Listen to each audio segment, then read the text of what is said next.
ஆண்டவரும் இரட்சகருமாகிய இயேசு கிறிஸ்துவின் நாமத்தில் வாழ்த்துக்கள். இந்த நாளிலும் ஆதியாகமம் முன்னுரையை நாம் கற்றுக்கொள்ளப் போகிறோம். இதனுடைய ஆசிரியர் மோசே.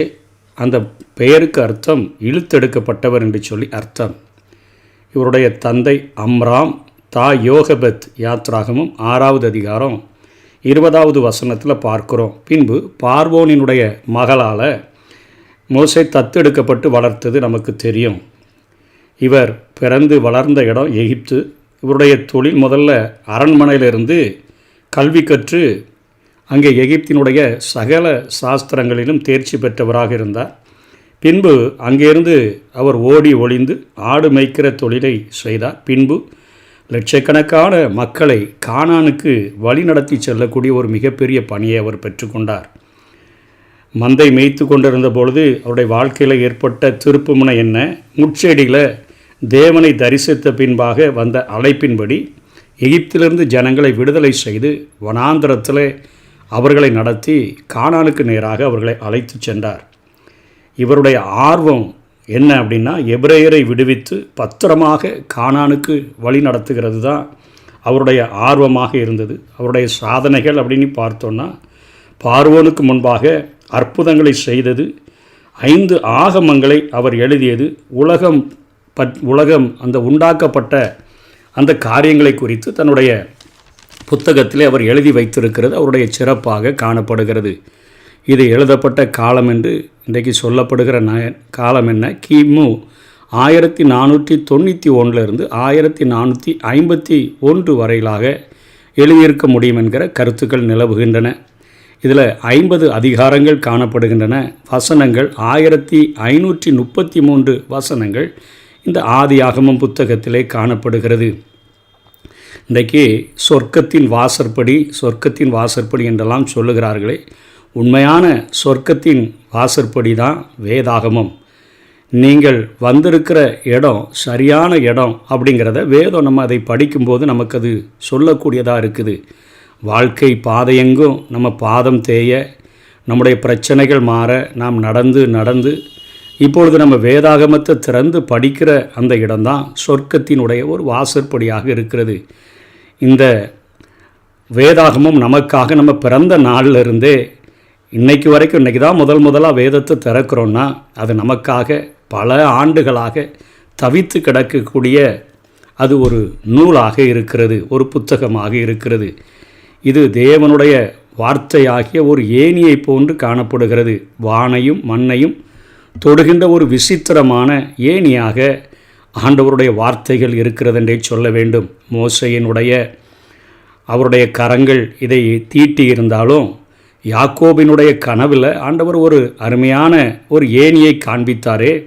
அதில் அந்த ஏணியிலிருந்து தேவதூதர்கள் ஏறுகிறதும் இறங்குகிறதுமாக பார்த்தாரே. அதே போல தான் இந்த வசனங்களின் வழியாக தேவதூதர்கள் ஏறி இறங்கி பணியாற்றி கொண்டிருக்கிறார்கள் என்றே சொல்ல வேண்டும். வானமும் பூமியும் ஒளிந்து போனாலும் கூட இதில் எழுதப்பட்ட வார்த்தையாகிலும் வார்த்தையிலுள்ள ஒரு உறுப்பாகிலும் அது நிறைவேறாமல் ஒளிந்து போகாது என்பதுதான் வேதத்தை பற்றிய காரியம். ஆகவே அந்த வசனம் என்கிற ஜீவ காற்றின் வழியாக தேவதூதர்கள் ஏறி இறங்கி நமக்காக பணியாற்றி கொண்டிருக்கிறார்கள் என்றே சொல்ல வேண்டும். ஜலத்தின் மீது ஆதியிலே அசைவாடி அதே ஆவியானவர் இந்த வசனத்தின் ஊடையையும் நமக்காக அசைவாடி கொண்டிருக்கிறார். நம்முடைய வாழ்க்கையில் இந்த வேதத்தை நாம் படிக்க ஆரம்பிக்கிற போது ஒரு புதிய தொடக்கத்தை நம்முடைய வாழ்விலே தருகிறதற்கு ஆண்டவர் துடிக்கக்கூடியவராக இருக்கிறார். இந்த புத்தகம் ஒரு வரலாறு தான். இது சிருஷ்டிப்பின் வரலாறு. ஆதியாகமம் இது சிருஷ்டியினுடைய வரலாறு. ஆனால் வெறும் வரலாறு அல்ல, இது மீட்பின் வரலாறு. காலகாலமாக வறண்ட ஆறுகள் நடுவில் பாயும் ஒரு ஜீவ வரலாறாக இந்த புத்தகம் காணப்படுகிறது. நாசியில் சுவாசத்தை ஊதி மனிதனுக்கு வாழ்வு கொடுத்தவரினுடைய சுவாசிப்பினுடைய சொற்களாக தேவ சுவாசிப்பு என்றுதான் வேதத்தை இன்றைக்கு அழைக்கிறார்கள். அப்படி உருவான வரலாறைத்தான் நாம் தொடர்ந்து படிக்கப் போகிறோம். இதனுடைய தொடக்கங்களின் வரலாறு, தொடக்கம் இல்லாதவரின் சிருஷ்டிப்பின் தொடக்கத்தின் வரலாறாக இது காணப்படுகிறது. ஆகவே மனித குலத்தினுடைய முன்னுரை ஆதியில் என தொடங்கினாலும் தொடர்ச்சியில்தான் அங்கே, அதாவது பிரபஞ்சம் உண்டானது, வானம் உண்டானது, வையகம் உண்டானது, உலகம், மக்கள், பாவம், பணிகள், இல்லம், நகரம், நாகரிகம், நாடுகள், மொழிகள், இரவு, பகல், தாவரம், விலங்கு, மனித ஒழுக்கம், உறவுகள், இஸ்ரவேலர்கள் என அனைத்தின் தொடக்கங்களையும் மெல்ல மெல்ல சொல்லி நமக்கு அந்த வரலாற்றை கற்றுக் கொடுக்கக்கூடிய புத்தகமாக இந்த புத்தகம் திகழ்கிறது. இந்த நூலானது மனித குலத்துக்கு சுமார் 2000க்கு மேற்பட்ட ஒரு காலத்தினுடைய வரலாற்றின் சுருக்கமாக காணப்படுகிறது. 40 நாட்கள் தேவனோடு உட்கார்ந்த தேவ மனிதனான அந்த மோசேயினுடைய அந்த வார்த்தைகளாக இந்த புத்தகம் காணப்படுகிறதை நாம் பார்க்க முடியும். மோசேதான் எழுதினார் என்பதற்கு ஆணித்தரமான ஆதாரங்கள் வேதாகமத்திலேயே காணப்படுகின்றது. யாத்ராகமம் 24வது அதிகாரம் 18வது வசனத்தில் மோசே மேகத்தின் நடுவிலே பிரவேசித்து மலையின் மேல் ஏறி இரவும் பகலும் 40 நாள் மலையில் இருந்தான் என்று சொல்லி பார்க்கிறோம். அதே யாத்ராகமம் 34வது அதிகாரத்திலையும் 28வது வசனத்தில் நம்ம பார்க்கிற போது அங்கே அவன் அப்பம் புசியாமலும் தண்ணீர் குடியாமலும் இரவும் பகலும் 40 நாள் கர்த்தரோடே இருந்தான். அவன் 10 கற்பனைகளாகிய உடன்படிக்கையின் வார்த்தைகளை பலகைகளில் எழுதினான் என்று சொல்லி நம்ம பார்க்கிறோம். தேவன் சிருஷ்டித்தார். முதல் வசனத்தின் இந்த 2 சொற்களும் எந்தவித தயக்கமுமின்றி தோன்றி நிலைத்திருக்கக்கூடியதை நாம் பார்க்கிறோம். இன்றைக்கு வேதாகமத்தில் ஆதியிலே தேவன் வானத்தையும் பூமியையும் சிருஷ்டித்தார் என்ற வசனமானது இன்றைக்கி எல்லா தத்துவ நூல்களை விட அது சிறந்த ஒரு கருத்துக்களை நமக்கு, ஒரு உண்மையான கருத்துக்களை, வானம் எப்படி உண்டானது, பூமி எப்படி உண்டானது, யார் உண்டாக்கினார் என்கிற வசனத்தோடு கூட தான் இந்த ஆதியாகமம் தொடங்குகிறதை நாம் பார்க்கிறோம். தேவன் படைத்த மனிதனினுடைய நாகரிகத்தை அடைய ஆண்டுகள் 1000 ஆகலை. இரும்பு காலம் என காண சில 1000 ஆண்டுகளும் காத்திருக்கலை. கட்டிடக்கலை அவங்க பயில்கிறதற்கும் ரொம்ப பல்லாயிரம் ஆண்டுகள் தேவைப்படலை. இசை கலையில் தேர்ச்சி பெறுகிறதற்கும் நிறைய ஆண்டுகள் தேவைப்படலை. இவைகளையெல்லாம் இன்றைக்கி அகவல் ஆராய்ச்சியில் பார்க்கும் பொழுது அந்த நாட்கள்லேயே இவ்வளோ பெரிய காரியங்களை மனிதன் அடைந்திருக்கிறானே. நம்ம நினைக்கிறோம் கொஞ்சம் கொஞ்சமாக தான் இன்றைக்கி நம்ம நாகரிகத்தை அடைஞ்சிட்டோன்னு நினைக்கிறோம். அன்னைக்கே அவர்கள் நாகரிகத்தை அடைந்திருந்தார்கள் என்பதை இன்றைக்கு ஆராய்ச்சிகள், அகழ்வியல் ஆராய்ச்சிகள் நமக்கு கூறக்கூடியதாக இருக்கின்றன. அந்த நாட்களிலேயே முதல் தோட்டக்காரன் ஆதாம் தான். ஆதாமை பண்படுத்தவும் காக்கவும் அங்கே ஆண்டவர் தோட்டத்தில் மனுஷனை பூமியில் அவர் அனுப்பினார் என்று நம்ம பார்க்கிறோம். ஆதியாகமம் 2:15 பார்க்கிறோம். முதல் நகர அமைப்பாளர் சிற்றிய அமைச்சவர் காயின் 4:1 பார்க்கிறோம். முதல் மெய்ப்பன் ஆபேல் 4வது அதிகாரம் 2ஆம் வசனத்தில் பார்க்கிறோம். முதலாக ஒருவனுக்கு ஒருத்தி என்கிற அந்த காரியத்தை மாற்றி பலதார மனம் முடித்தவர் லாமேக்கு. ஆதியாகமம் 4:19 பார்க்கிறோம். முதல் இசைக்கலைஞர் அப்பமே இருக்கிறாரு, யூபால். அது 4வது அதிகாரம் 21வது வசனத்தில் பார்க்கிறோம். முதல் கொல்லர் தூபால் காயின் என்று பார்க்கிறோம். ஆதியாகமம் 4:22 இறக்காத முதல் மனிதர் ஏனோக்கு. அது ஆதியாகமம் 5:21 பார்க்கிறோம். முதலாகவே கப்பல் கட்டியவர் நோவா. அதை ஆதியாகமம் 6:9 பார்க்கிறோம். இன்றைக்கு அதை கண்டுபிடித்திருக்கிறார்கள். அது அந்த நாட்களிலேயே அது கட்டப்பட்டது. முதல் அரசன் நிம்ரோத். இது ஆதியாகமம் 10வது அதிகாரம் 8ஆம் வசனத்தில் பார்க்கிறோம். முதல் கோபுர பணி. அப்போவுமே நாகரிகங்கள் எல்லாம் வளர்ந்து போய் இருக்குது. முதல் கோபுரத்தை கெட்டின அந்த காரியமானது ஆதியாகமம் 11வது அதிகாரத்தில் பாபேலில் தான் முதல் கோபுரத்தை கட்டுறாங்க. முதல் செங்கல் பணியும் அங்கே தான் நடக்குது. அதே 11வது அதிகாரத்தில் முதல் குகைவாசிகள் அவங்க லோத்துவும் அவனுடைய புதல்விகளும் ஆதியாகமம் 19வது அதிகாரம் 30ஆம் வசனத்தில் அவர்கள் மனைவி உப்பு தூணான பின்பு அங்கே வசிக்கிறதை குறித்து பார்க்கிறோம். முதல் நிலப்பதிவு, அதாவது ரிஜிஸ்ட்ரேஷன் கூட நடக்குது. நிலப்பதிவு உடன்பாடு ஆபிரகாம் தான் செய்கிறாரு. ஆதியாகமம் 23வது அதிகாரத்தில் பார்க்கிறோம். அதே போல் முதல் நடுக்கல் குறிப்பானது ராகேலுடைய அந்த காரியங்கள் அது ஆதியாகமம் 35வது அதிகாரம் 20வது வசனத்தில் பார்க்கிறோம். ஆகவே இந்த நூலினுடைய தொடக்க சொல்லான பரஷித் அப்படின்னு சொல்லி அதுக்கு தலைப்பு அதை தான் தமிழில் ஆதி ஆகமம் என்று சொல்லி அழைக்கிறார்கள்.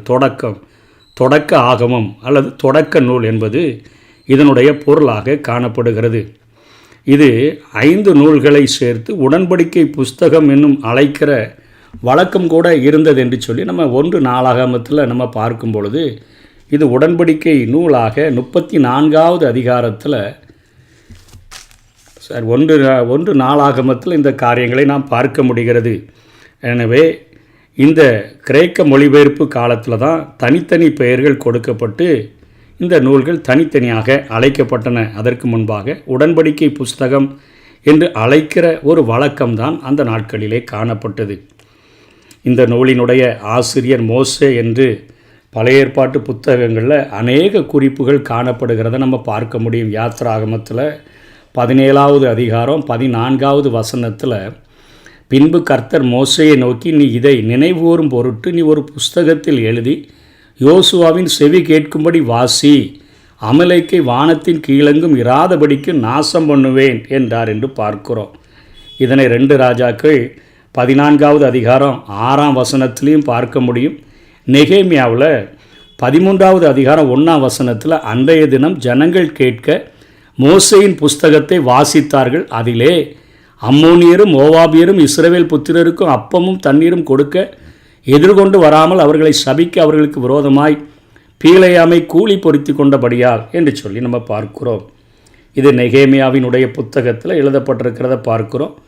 அதே போல் தானியேல் 9வது அதிகாரத்தில் நம்ம பார்த்தோன்னு சொன்னால் 11லிருந்து 13 வரையிலும் இஸ்ரவேல் எல்லாரும் உமது நியாயப்பிரமாணத்தை மீறி உமது சத்தத்துக்கு செவிகொடாமல் விலகி போனார்கள், அவருக்கு விரோதமாய் பாவம் செய்தோம், ஆகையால் தேவனுடைய தாசனாகிய மோசேயின் நியாயப்பிரமாண புஸ்தகத்தில் எழுதியிருக்கிற சாபமும் ஆணையான கிளையும் எங்கள் மேல் சொரியப்பட்டன என்று சொல்லி நம்ம இங்கே பார்க்கிறோம். மோசே தான் 13ஆம் வசனத்தில் மோசேயின் நியாயப்பிரமாண புஸ்தகத்தில் எழுதியிருக்கிறபடியே இந்த தீங்கெல்லாம் எங்கள் மேல் வந்தது என்று தானியேல் புத்தகத்திலே நம்ம பார்க்கிறோம்.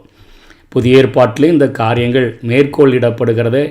மத்தேயு 8வது அதிகாரம் 4வது வசனத்தில் இயேசு அவனை நோக்கி, நீ இதை ஒருவருக்கும் சொல்லாதபடி எச்சரிக்கையாயிரு, ஆயினும் அவர்களுக்கு சாட்சியாக நீ போய் ஆசாரியனுக்கு உன்னை காண்பித்து மோசே கட்டளையிட்ட காணிக்கையை செலுத்து என்றார் என்று சொல்லி இங்கே நம்ம புதிய ஏற்பாட்டிலையும் பார்க்கிறோம். லூக்கா 16:29 பார்க்க முடியும்.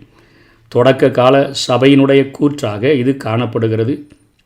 ஆகவே இந்த புத்தகமானது மோசையினால் எழுதப்பட்டது என்கிற காரியங்கள் அத்தனையாக இது திட்டமும் தெளிவுமாக இது கூறப்பட்டிருக்கிறதை பார்க்கிறோம். இங்கேதான் ஆண்டவர் அருமையாக எல்லா விதமான படைப்புகளையும் அவர் சிருஷ்டித்தார் என்கிற காரியங்கள் அருமையாக நமக்கு எழுதப்பட்டிருக்கின்றன. இவ்வரலாற்றில் போராட்டங்களும் பதிந்துள்ளது. தேவ திட்டத்தை தகர்க்கிறதற்கு துடித்த சாத்தானுடைய போர் மனிதரை அவனது புரட்சி ஆயுதமாக பயன்படுத்தி தேவனை ஏளனப்படுத்துகிறதற்காக அவன் துடித்த நிலை. ஆகவே இந்த உலகத்தை அவன் கரைப்படுத்தி ஆண்டவரை அவன் வேதனைப்படுத்தும்படியாக மக்களை தங்களுடைய கரங்களில் எடுத்த காரியங்கள் இவைகள் எல்லாமே வேதத்தில் காணப்படுகிறது. தேவன் நம்முடைய சிருஷ்டிகராக, நம்முடைய பராமரிப்பவராக, நியாய தீர்ப்பு அளிக்கிறவராக, விடுதலையை ஆயத்தம் செய்கிறவராக, அவர் தன்னுடைய தன்மையையும் தன்னுடைய குணாதிசயங்களையும் இந்த வேதத்தில் நமக்கு அருமையாக கற்றுத்தந்திருக்கிறதை நாம் பார்க்க முடியும். இன்றைக்கு இது வேதத்திலிருந்து நாம் தேவதூதர்களினுடைய படைப்பை கற்றுக்கொள்ள முடியும். மனிதனுடைய படைப்பையும் பிரபஞ்சம் படைக்கப்பட்டதையும் கற்றுக்கொள்ள முடியும்.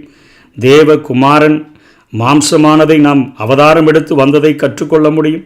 கிறிஸ்துவினுடைய மரணத்தை, கிறிஸ்துவினுடைய உயிர்த்தெழுதலை, கிறிஸ்து திரும்ப வரப்போகிற காரியங்களை, புதிய வானம் புதிய பூமியினுடைய படைப்புகள், இவைகள் எல்லாமே வேத புத்தகம் நமக்கு தந்து இந்த புத்தகத்தை படிக்க படிக்க ஆண்டவருடைய அன்பை புரிந்து கொண்டு அவருடைய சன்னிதானத்தில் நம்ம நெருங்கி சேர சேர பங்கு பங்காகவும் வகை வகையாகவும் தீர்க்கதரிசிகளின் மூலமாக திருவுளம் பற்றின தேவன் கடைசி நாட்களில் குமாரன் மூலமாக நமக்கு திருவுளம் பற்றினாரே, அந்த வார்த்தைகளை பின்பற்றி நாம் நடக்க ஆரம்பித்தோம் என்று சொன்னால் இந்த வேத புத்தகம்தான் நம்முடைய சொர்க்கத்திற்கு, நம்முடைய பரலோகத்திற்கு செல்லக்கூடிய வாசற்படியாக இருக்கிறது. தொடர்ந்து ஒவ்வொரு நாளும் இந்த வேதத்தை நாம் தியானிப்போம். கர்த்தர் தாமே நம்மை ஆசீர்வதிப்பாராக. ஆமென்.